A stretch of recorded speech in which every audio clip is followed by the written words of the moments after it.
Greetings one and all, and welcome to Beyond the Walls. We are all aware that the era we inhabit is unlike any time that came before us. We know this because most of us are old enough to have experienced the advent of new technologies that have entirely transformed our lives. So smartphones completely changed the way we live, from the way we navigate to how we communicate with each other, to how we acquire and share information and disinformation. And I say we because today in 2023, more than 6 billion people have smartphones. That is more than 80% of the world's population. And yet these devices that have changed everything about the way life is lived were introduced only in the form we recognize now around the year 2006. The internet itself, with web pages and search engines only a decade older, Google was launched in 1998, which is a year after Mike and I got together. I'm old enough to remember when personal computers were invented and what it was like before computers, before they existed outside of building-sized mainframes, that is. When I was born, my family's television was black and white, and it received 3 broadcast channels. And some of you listening are likely old enough to have grown up without TV at all. Given this rapid transformation, it should not come as a surprise to us that we have radically transformed the way we live our lives without really thinking about the consequences, especially the long-term effects. We adopt things that are convenient, that are available, that are ubiquitous, because they have convenience and utility now, without a thought for the morrow.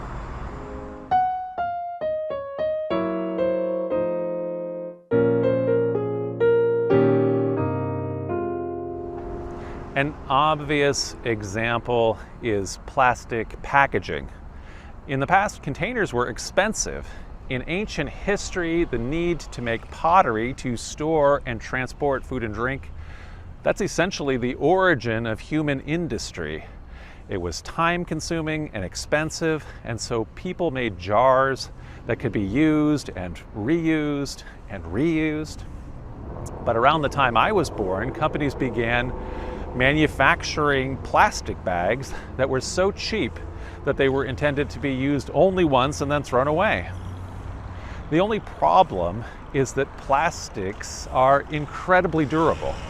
It can take between 500 and 1,000 years for a plastic bag to break down and decompose. And so now huge amounts of the earth and the oceans are littered with plastic.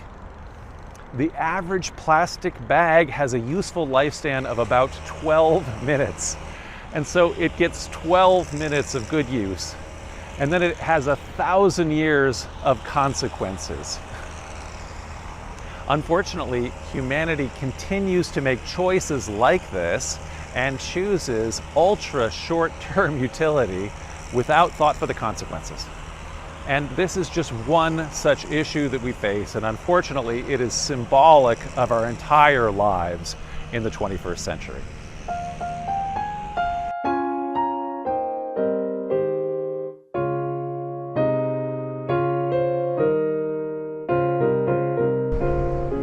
The changes in how we live life are not simply environmental, as serious as those are, they are also social. In the past century, we have rewritten the fabric of society in ways that have made us collectively more individually isolated than humans have ever been at any time in history. We used to be very connected to our local communities out of necessity. So many factors changed that, but the automobile tops my list. Cars allow people to move farther apart from one another and to travel long distances in isolation, and then to live in relative isolation. Unfortunately, the consequences of everyone withdrawing into private isolation has been the dismantling of our local institutions, both local businesses, but also clubs, associations, civic societies, and of course, our church congregations. All of this is especially unfortunate because humans are social beings. We may think we want to be alone because we don't want to be bothered by anyone, but more often than not, isolation leads to unhappiness. Our social circles in North America have been collapsing for decades. A recent study by the Survey Center on American Life found that 10% of adult women and 15% of adult men in the United States report that they have no close friends at all. And only about half of the men in America and 60% of the women in America, they say that they have more than 3 close friends each, just 3. As recently as 1990, 75% of American men said they had 4 or more close friends. And so this isolating trend is also extremely rapid and rampant. I believe that this isolation is the cause of much of our ills, and that building community is therefore a necessary and essential solution.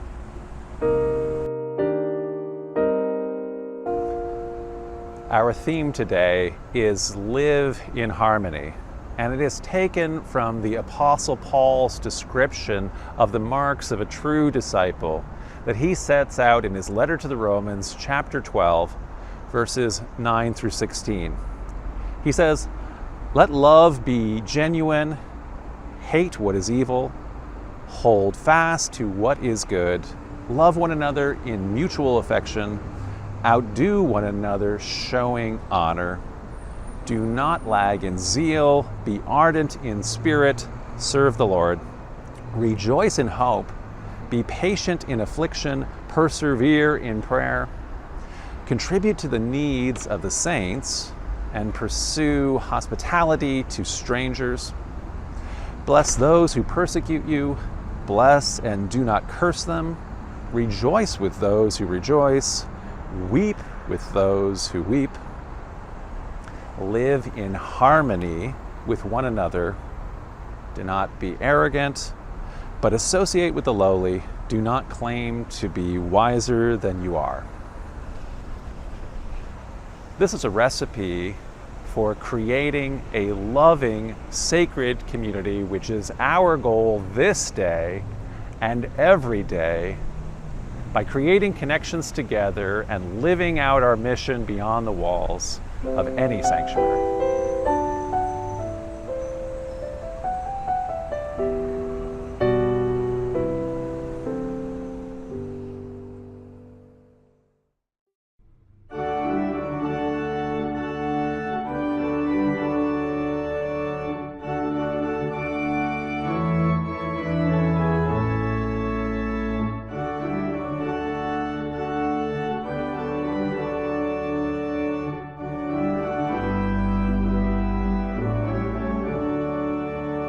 This is our story, this is our song, praising our Savior all the day long. This is our story, this is our song, praising our Savior all the day long. Now in this moment, now in this day, God is creating and leading the way.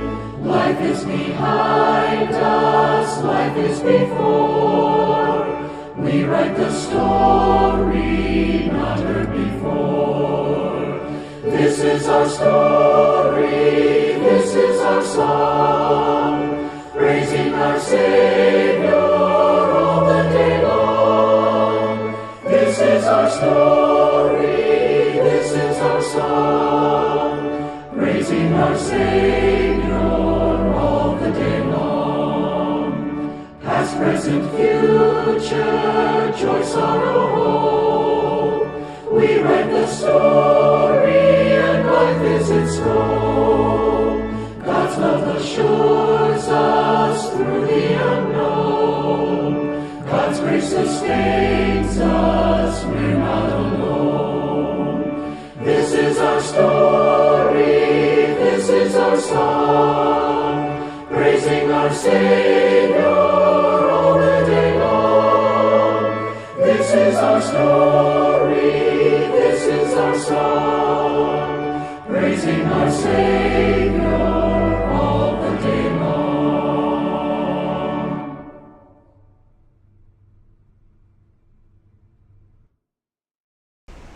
Our ministers today are sharing ways that Community of Christ here in Canada and around the world are promoting programs and initiatives whose intent is to build community and to share mission. We begin with Troy Roach, the Director of Creating Connection here in Eastern Canada. The focus of Troy's ministry is invitation. How do we counter the social trend of ever-increasing isolation and invite seekers into sacred community? We go now to Priceville, Ontario, where Troy tells us about labyrinth meditation and the way Creating Connection has partnered with congregations and campground to share this spiritual practice with new seekers.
the journey to new life. Seek the ways that God would lead us, the community of Christ. Though the way will not be easy, and we sometimes feel alone, breaking bread, our eyes are open, and we meet Christ on the road. Take the path of the disciple, join the journey to new life.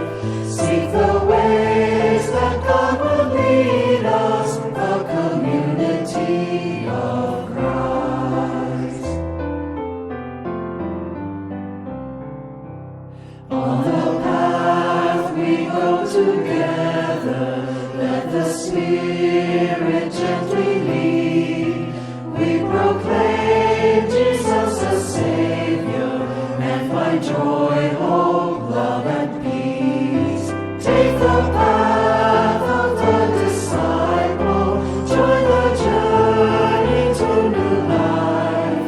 Seek the ways that God will lead us, the community of Christ.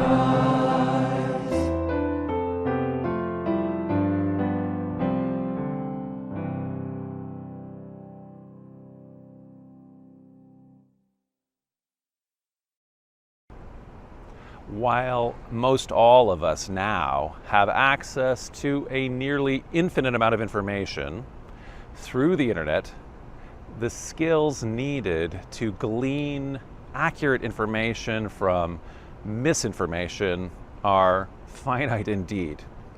As a result, bias against different religious groups is on the rise, and while we live in societies that are ever more pluralistic, Toronto is one of the most diverse cities in the world. Many years ago, our congregation partnered with a local leader of our church named J.W. Windland to promote peace by breaking down barriers of bias and misunderstanding. This took the form of the Encounter World Religions program. J.W. believed that exposing people to accurate information about other religions is helpful, but that actually meeting them in their places of worship is the real game changer. We go now to Ottawa, Ontario, where Lou Shepherdson tells us about the Encounter World Religions program today.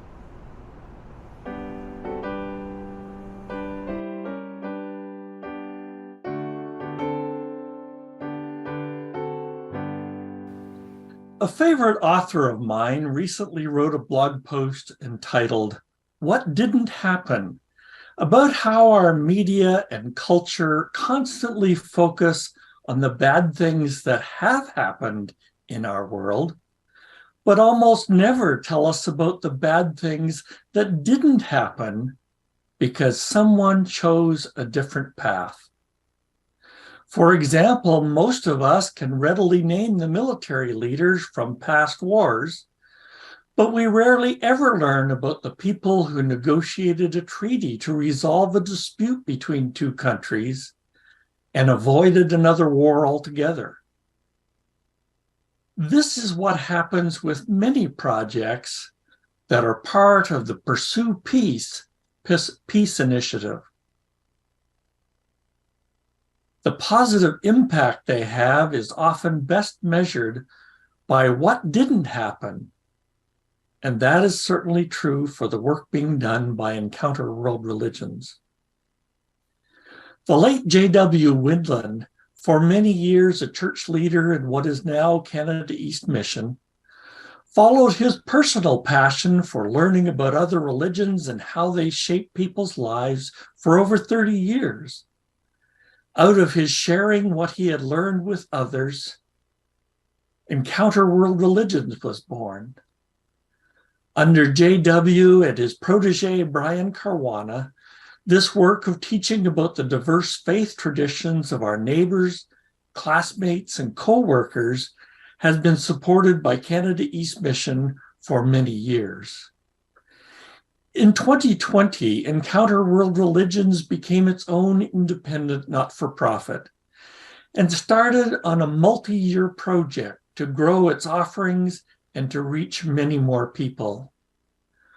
The COVID-19 pandemic forced Encounter to offer its programs via Zoom over the internet, including through the popular Rhodes Scholar courses.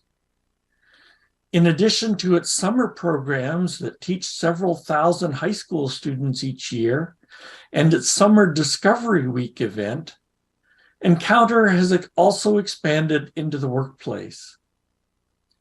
Some seminars help organizations better appreciate the diversity within their employees, while other programs help police officers, healthcare workers, and others who work directly with the public better understand how people's religious traditions and practices affect how they respond.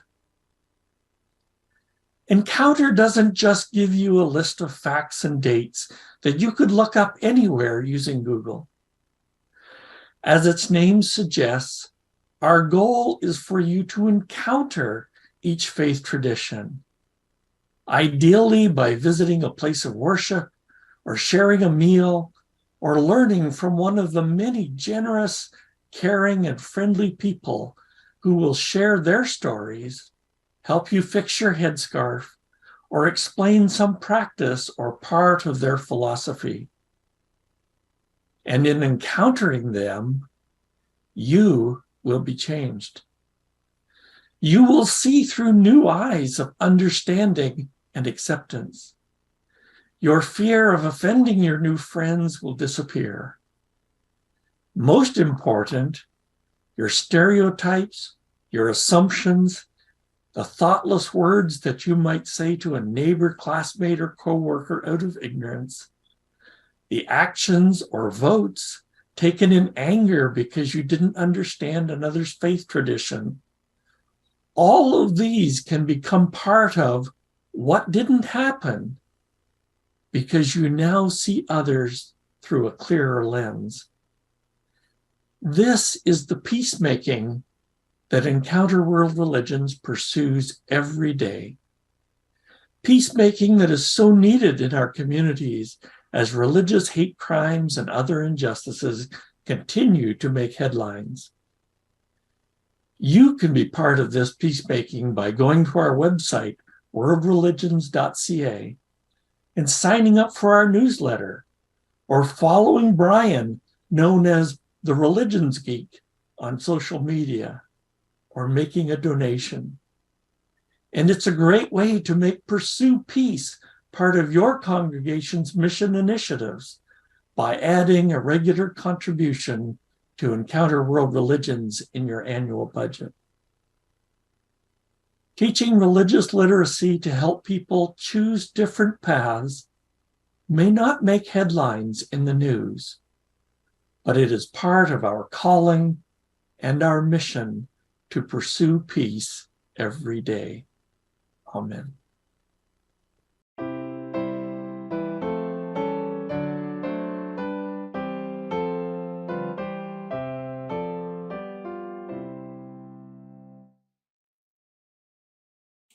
Well, hello there. So this week, you may have noticed we do not have as many technical difficulties as we did last week. And this is great because you are all on one screen. I am not afraid I'm going to drop two laptops on the ground. Well, I always drop my phone. So I can't say that I'm not afraid I'm going to drop my phone because that's just a given in this house. But hello. It is fantastic to have you here. If this is your first time to the late edition, my name is Noelle Gafka. You are here with me in my home in the center of Michigan. And if you are returning back, well, hey, hi. I'm so happy that you are here. We have a lot of wonderful people who are joining, but before I get to say hello, I want to give two little notes here. The first one is make sure that you stay after the service for our opportunity to go a little bit deeper into the challenges that have already been present and one that we are still going to hear coming up soon in our worship. So don't go anywhere. As always, or if this is the first time that you have joined us on a night like this, I have questions that I'm going to add in the chat to give us an opportunity to reflect on them. And then afterwards, I'm going to invite you, or even if a thought pops up mid-service, which well, actually this is kind of mid-service, but in the rest of the service, if something pops up, feel free to type it into the chat and I will read it to us. So we'll have kind of a question and answer moment. I do have 2 questions already for you, but if I ask you the third one right now, I feel like it's going to ruin the surprise for the upcoming challenge here soon.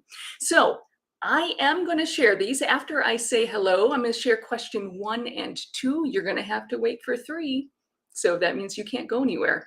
And also another quick note, next week, let me look at the calendar. Yes, next week we have special guest Sunday, and I'm still not going to tell you who it is. I am so incredibly excited. It's going to be a surprise up until the very, very last minute.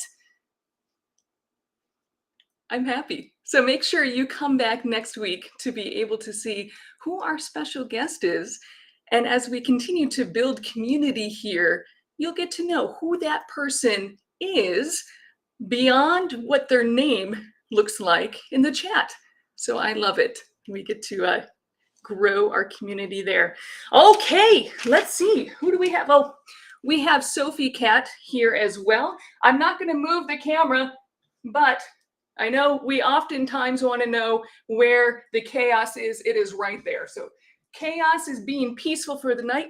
Hello to Sophie, Charles Kincaid, and Cindy being at home. Hello. Happy to hear that you are home, Cindy.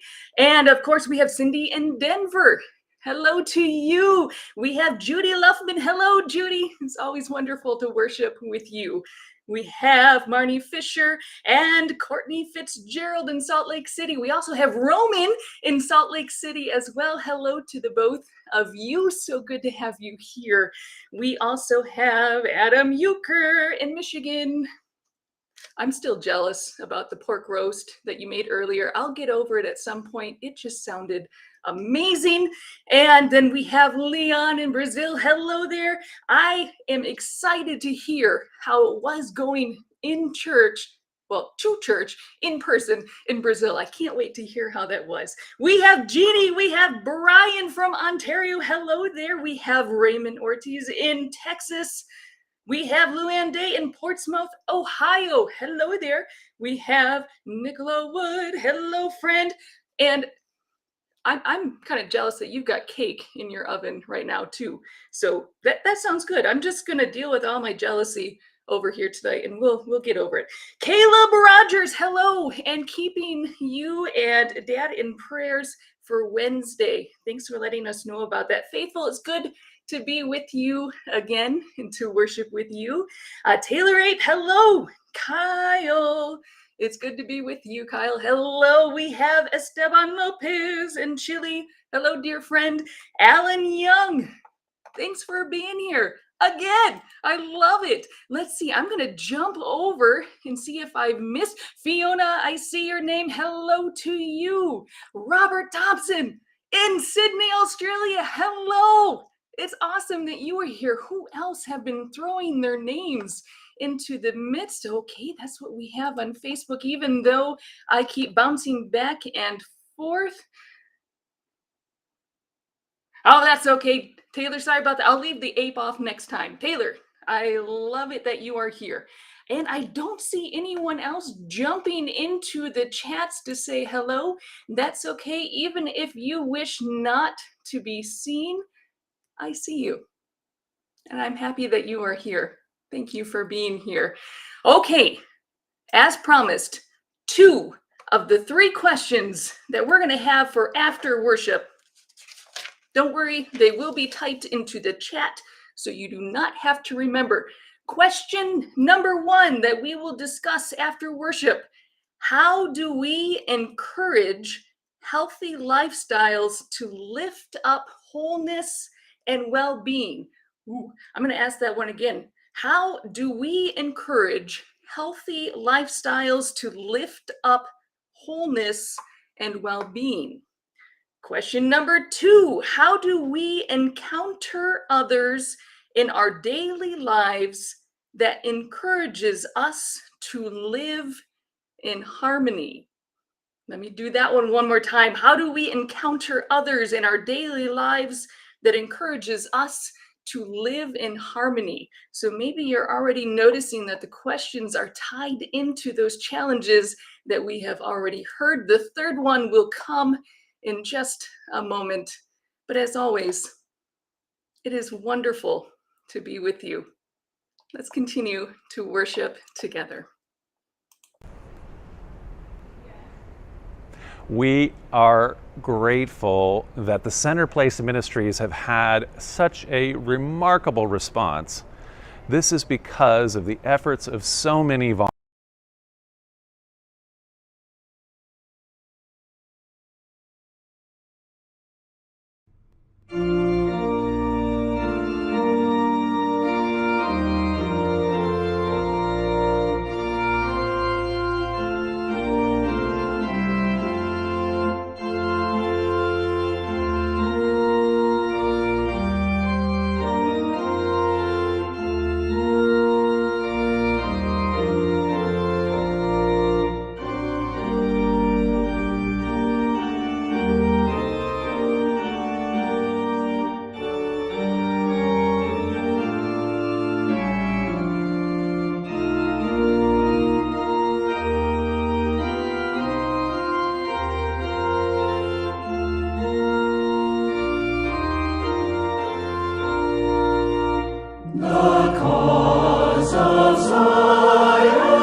Beyond the Walls has become Community of Christ's largest online ministry.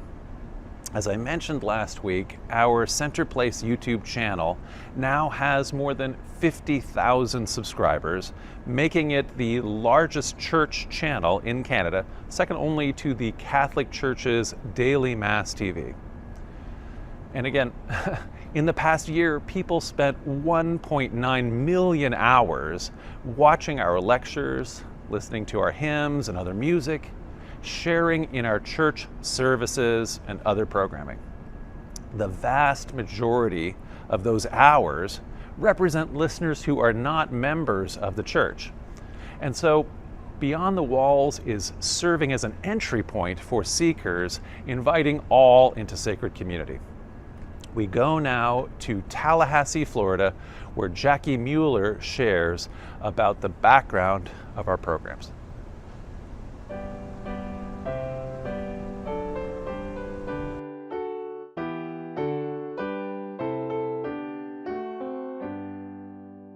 In Community of Christ, we uphold as part of our mission the initiative to develop disciples to serve.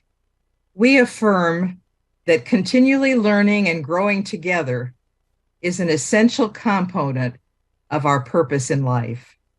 And we propose that the worship experience is not limited to sharing in prayer, in sacraments, and in Sunday sermons, or even singing hymns, meditating, and engaging in charitable works together.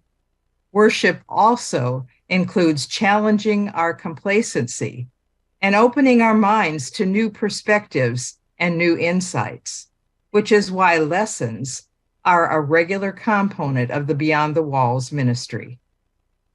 For the past 6 years, Toronto Center Place congregation has sponsored a weekly Tuesday night lecture series on a wide range of topics within the broad fields of history, theology, and philosophy.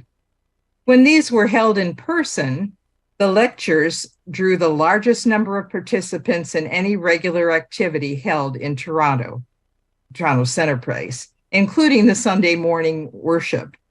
And many occasions, the audience maxed out the available space. More importantly, participants in the lecture group represented an amazing diversity of backgrounds. Christians, of course, from Protestant, Catholic, Orthodox, and Restoration traditions, but also Jews, Muslims, Sunni and Shia, Buddhists, Hindus, Indigenous people, and even a handful of Sikhs and Zoroastrians. Some of the people who grew up in these traditions continued to be adherents, but many identified as secular, including agnostics and atheists. We value that diversity because experiencing different perspectives is a vital ingredient to learning.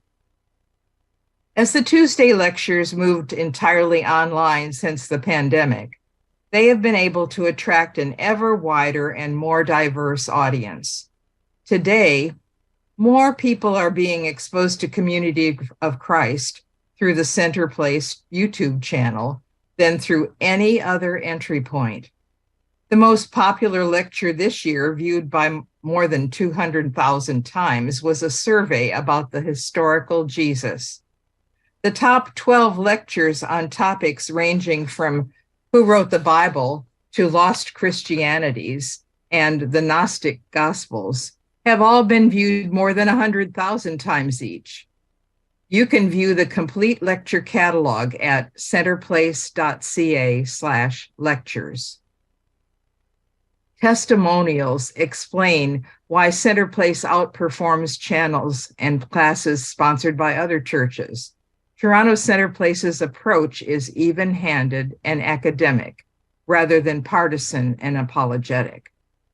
On a recent lecture, one Christian viewer commented, "Thank you for posting more intellectual content for Christians. I really enjoyed learning about the history of my faith. God bless." Another said, "Thank you so much. I have craved this kind of information ever since I could ask logical questions about my religion." Meanwhile, an atheist viewer commented, I am loving this channel, so unbiased to history and scholarship and not indoctrinating. And a seeker said, I really like how you tell what people's interpretation of history are, and then leave the audience to find their own spirituality in it. Community of Christ has long held to the unofficial motto, truth wherever it is found. As a church, we are non-creedal, which means we do not require individuals to profess a particular set of beliefs to be members. Moreover, we uphold principles of faithful disagreement, and we proclaim unity in diversity as an enduring principle of the gospel. All of these distinctives have positioned us uniquely among churches to fulfill our mission. May we continually learn and grow together as we develop ourselves to be ever more effective disciples of Christ and servants of our fellow beings. Amen.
We are grateful that the Center Place Ministries have had such a remarkable response.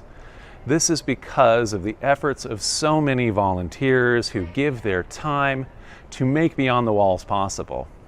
Behind the scenes, we have our production, translation, technology, and social media teams, the facilitators of our Zoom services, our meditations, prayer meetings, and discussion groups. We have our associate pastors and chaplains. Imagine all of the people who share their voice with the Beyond the Walls choir each week. And the rest of the music team needed to mix their voices together. Over 100 people contributed to the service in the past week alone. And so we are so grateful for the contributions of our volunteers. However, as Roger mentioned last week, we need additional help. We're in a place where we are receiving so many inquiries from seekers that I'm not able to respond.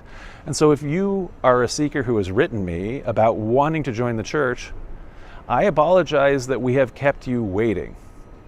The reality is that we are short-staffed and we need more help with professional services so that I and my team can continue to build this ministry and grow this community.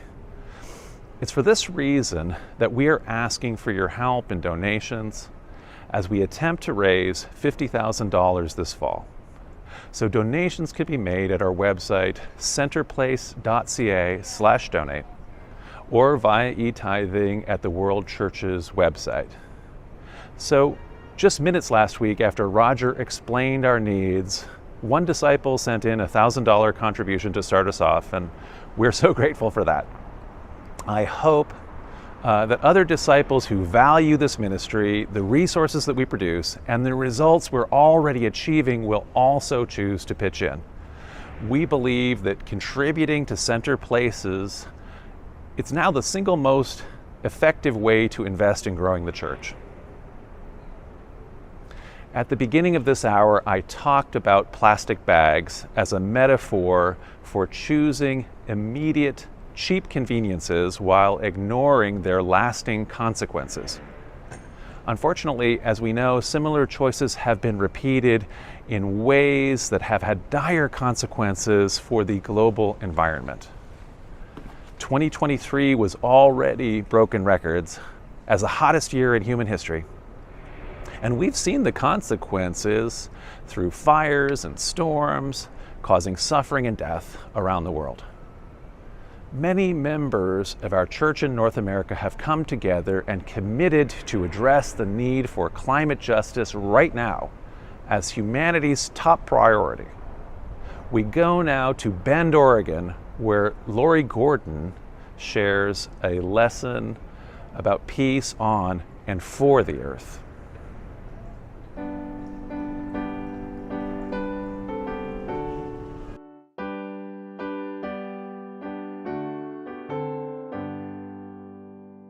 Today's lesson is inspired by the work of Joanna Macy, a Buddhist practitioner, systems theorist, environmental activist, and gracious wisdom elder.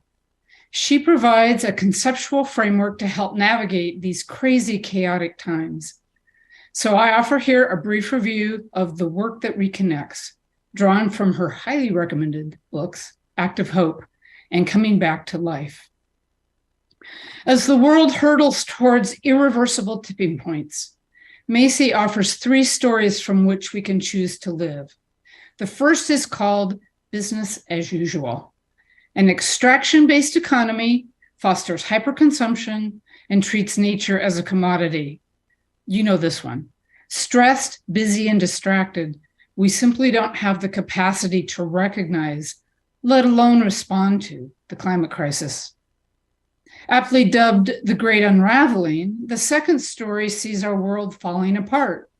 Poisoned atmosphere, polluted oceans, degraded soils, the 6th mass extinction of species, temperatures rising beyond what the natural cycles of Earth can correct, and the potential collapse of ecosystems. And that's not to mention war, racism, social deterioration, and the global displacement of millions of the most vulnerable. So if the first story deadens our hearts with denial, the second overwhelms and paralyzes us with despair, and neither leads to transformative actions to stabilize the climate, let alone bring about anything resembling God's new creation. But there is a third story into which Joanna Macy invites us to lean with active hope. This story is an antidote to helplessness and hopelessness.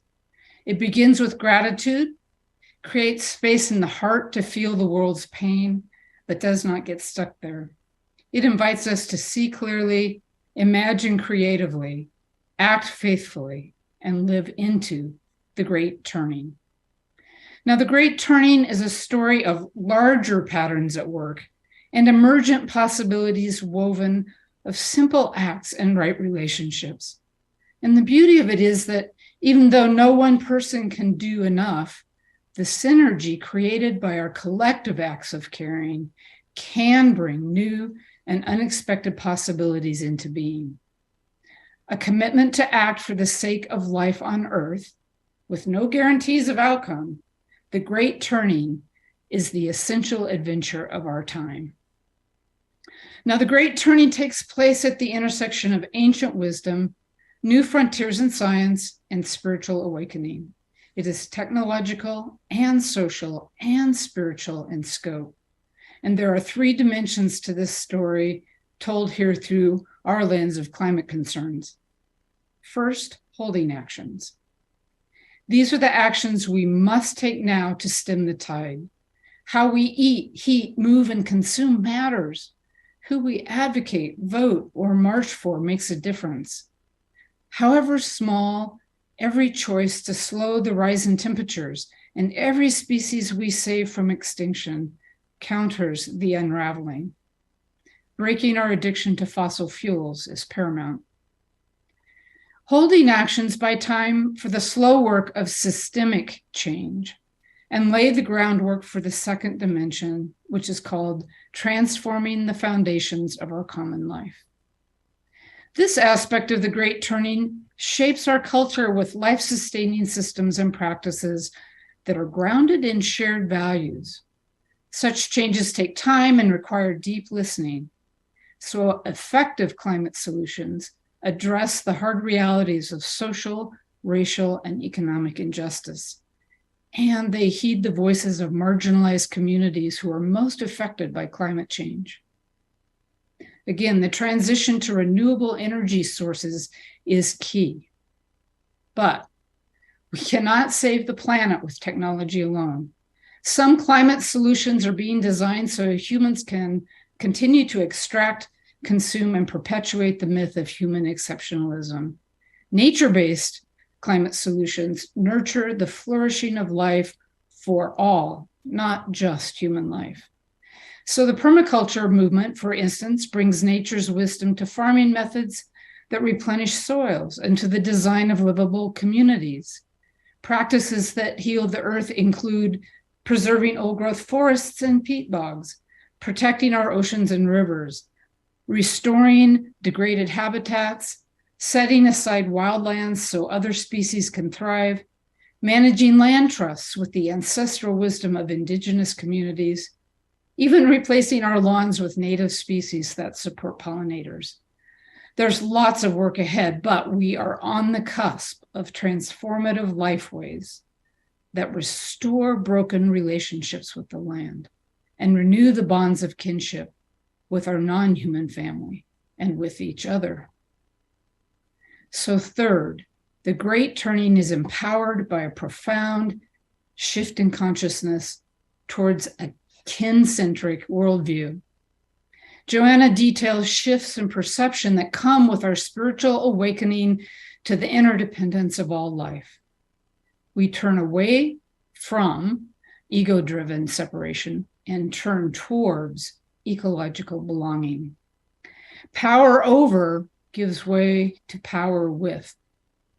Community is fostered at all levels, and our view of time stretches to embrace both ancestral wisdom and the concerns of future generations. So ultimately, the solutions for healing our planet are reverence, respect, responsibility, reciprocity, and the restoration of right relationships. So how do we get there from here?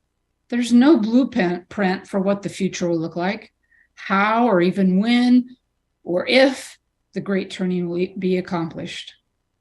But with hearts willing to turn, we exercise our co-creative imaginations to envision the world we want to live in and the future we want to leave to those who come after us.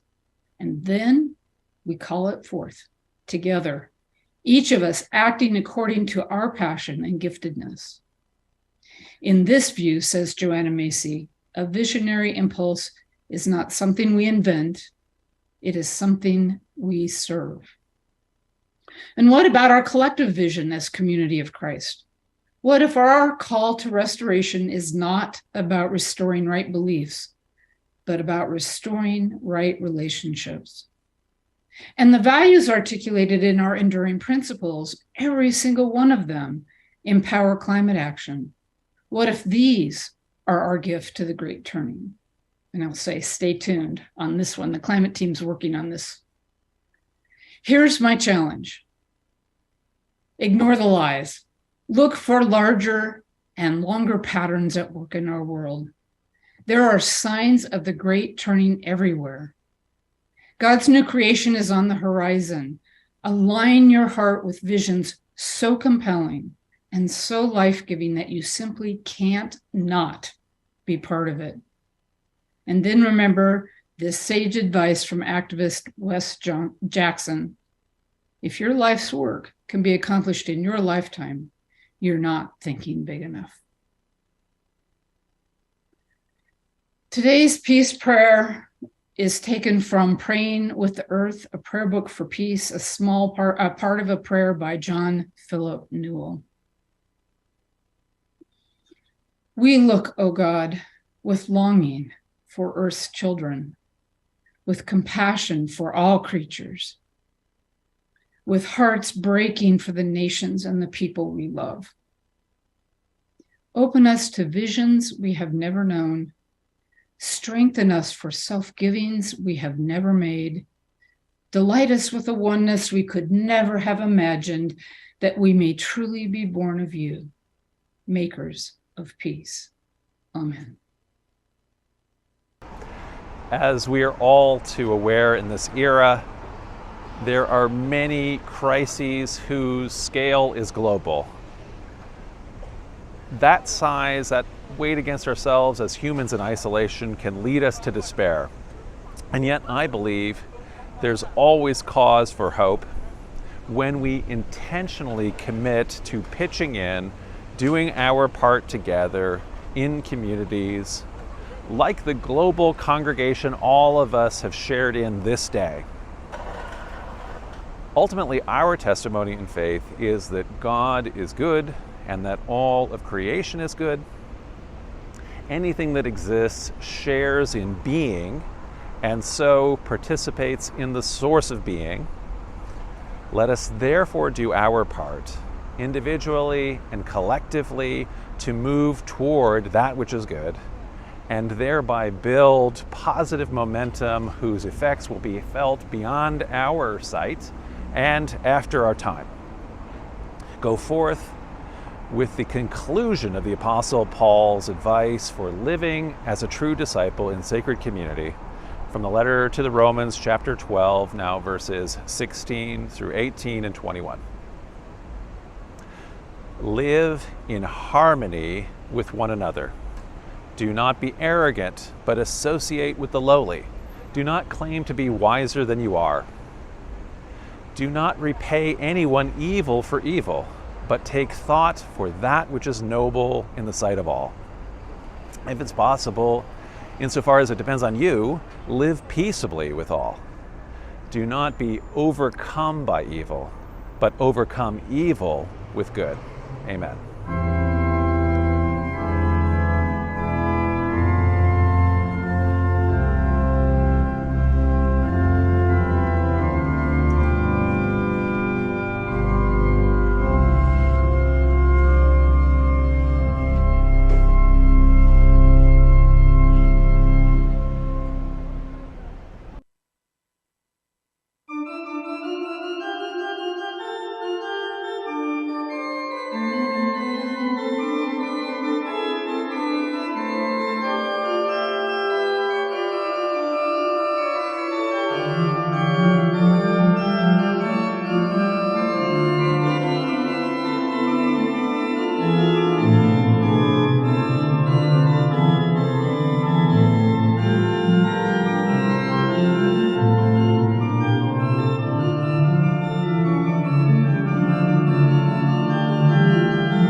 Well, hello again.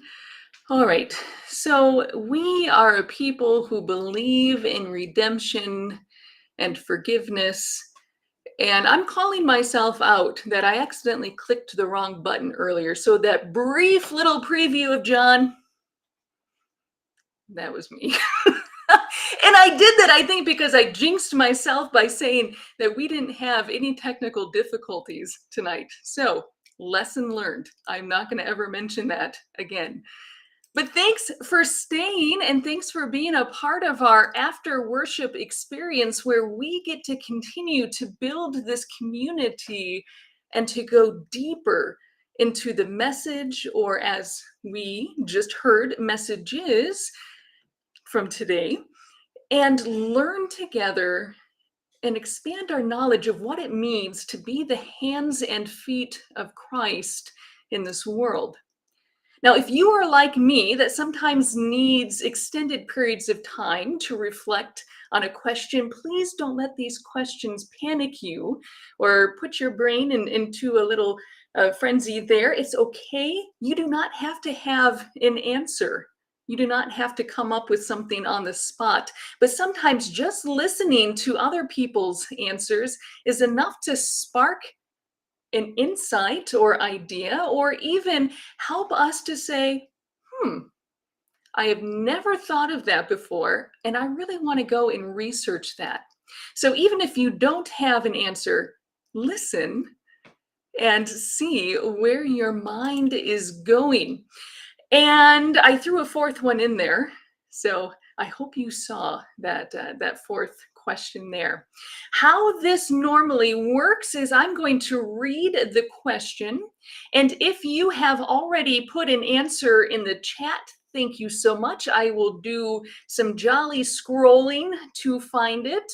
And these are the moments I wish that I had Mike with me playing some music in the background. You might just have to listen to some awkward humming while I do pause in between.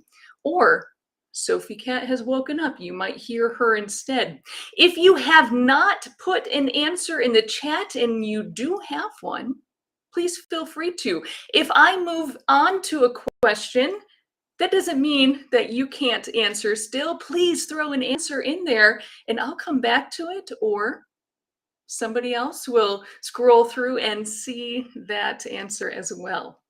Okay.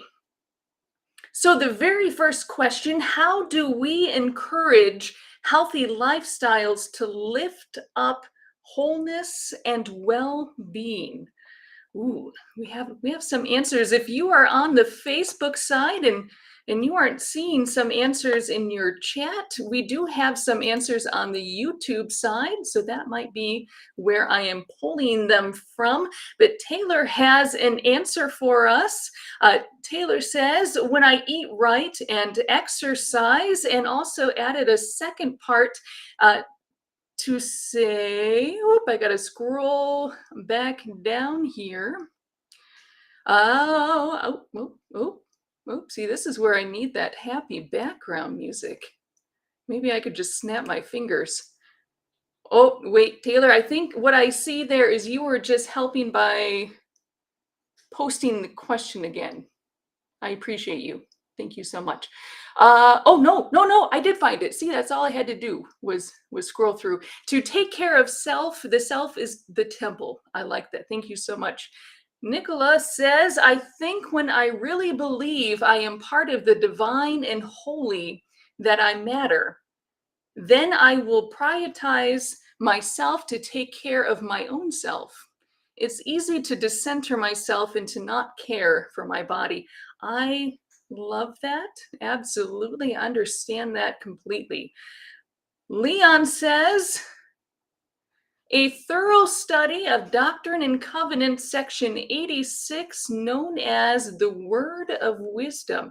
Ooh, Leon, I'm going to ask you a question on this, if you wouldn't mind throwing the answer in the chats. If you wouldn't mind sharing, what about the Word of Wisdom inspires you the most? And you don't have to, I'm throwing you on the spot there. You can just type in all of it, period, if you would like. But I'm curious, what about that inspires you the most? All right, let's see. Who else here? Oh, anyone else for question 1? Oh, sleep. Yes, we definitely need some sleep. I saw that in there. I'm going to pop over to Facebook. Do you have answers for me on Facebook? I don't see any, but that's okay. Please still take the time to type them in. I want to make sure that everyone's voice is heard to the best of our ability. Okay. Question, no. Adam, I just saw your note there. Also, make sure you're drinking enough water and keeping yourself hydrated. I need to work better on that. Absolutely. Okay. Number 2. How do we encounter others in our daily lives that encourages us to live in harmony? Ooh, let's see. I'm going to scroll up here. We've got a couple. I'm going to jump over to Facebook real quick. I want to make sure I'm not leaving anybody out, but I don't see an answer there. That's okay.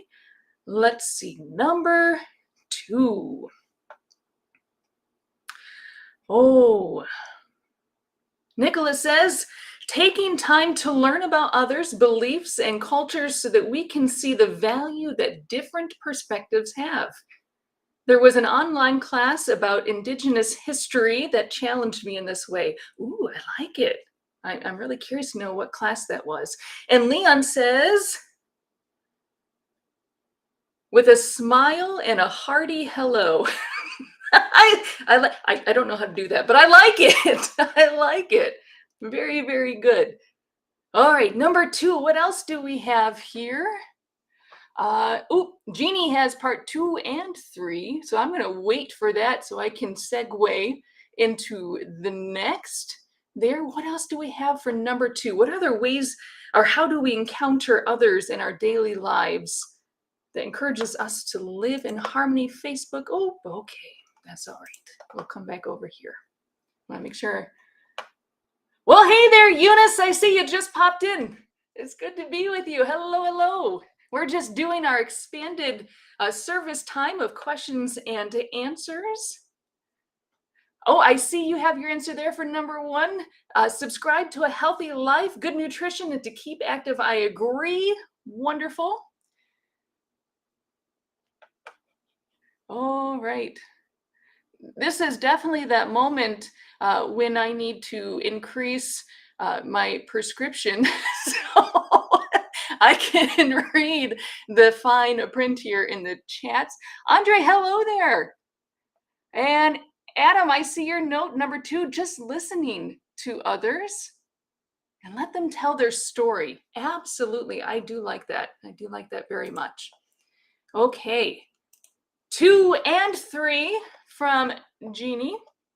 Part 1 says, I love to be in community with people who worship, think, live in ways other than I do. Yes, absolutely. And I'm going to save part 2 there because I'm going to ask question 3 and then come back to your part 2 for that. So question 3, again, if I'm going quick here, I know, because your time is valuable. As much as I love to be with you, I know some of you have cake in the oven, and we don't want that to burn at all. But that doesn't mean that you can't put your answer in the chat. Number 3, in what ways can we continue to learn new ways of living in harmony? What ways can we continue to learn new ways of living in harmony? So going back to part 3 here with Jeannie being part of the chats for the late edition. Well, golly gee, hey there. The Tuesday lectures, which are amazing. You guys need to come to Tuesday lectures if you haven't. Working the Zoom for our live services always bring new ideas and challenges for my spiritual and daily life. I like that. Karen Smith, I see your note. Hey there to you. Thanks for popping in. I'm so happy that you are here. You see, no one is ever truly late. Come in at any point and say hi. Oh, Leon, I see your part 2 for 2. I'm going to come back to that in just a second there. So what other answers do we have for 3? I'm going to jump over to Facebook. Oh, Fiona, I see that. Oh, awesome. Fiona has a response for number 2. Leave the house with the intention of meeting others in a supportive, cheerful, and encouraging attitude. I love that. Thank you. Thank you. Thank you. Okay.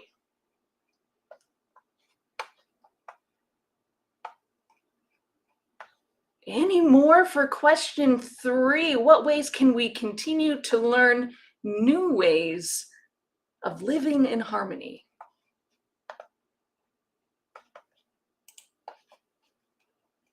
And while I'm pausing there, Leon, I am going to come back to your part 2. In case you forgot, I did ask Leon to expand on his answer, just to share what from Doctrine and Covenants 86, the word of wisdom, inspired him the most.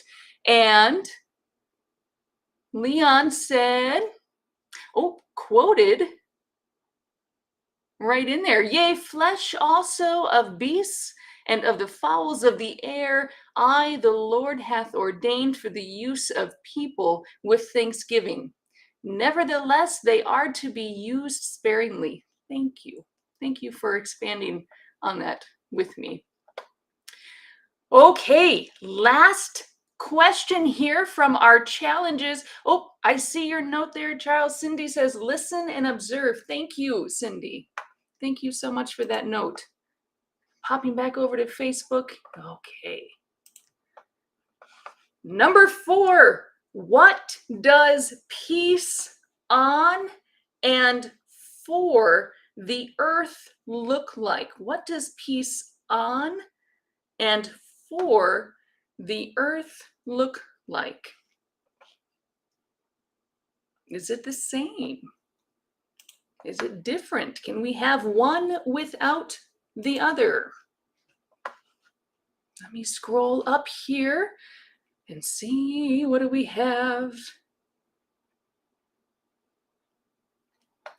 Oh, Nicholas says, I think peace is a feeling of abundance and diversity. If there is a scarcity, we become afraid that we won't have enough.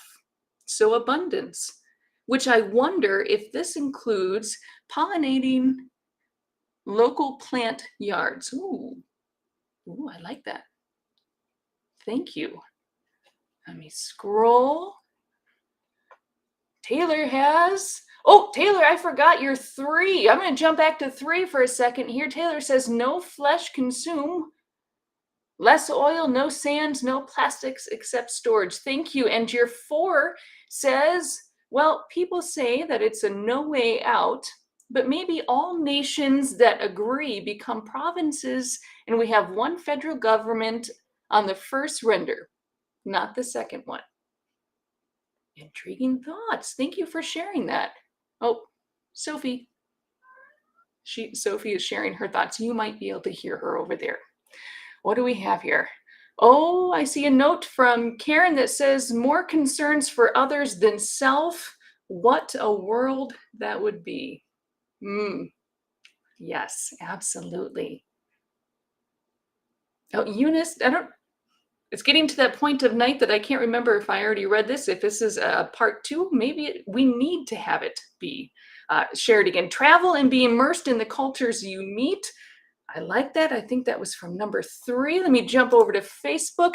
Fiona's got something for us. Number 4, create and continue a regular personal practice. For example, daily prayer for peace to advocate for and practice peace. I like it. Thank you. Thank you. All right. Any other answers right now? And again, some of these questions might just need to rest within our minds for a little bit, and that's absolutely okay. But this was a great way to go a little bit deeper into the messages that we heard for the late edition. Now, sometimes we come to the early edition, come back for the late edition, and that's almost like moments of having these questions. We get to hear it again and to absorb it. So come back to these questions and allow it to move us into a response for the earth. I'm seeing a couple more answers here. And Adam says, be the peace. Ooh, I like that. Be the peace.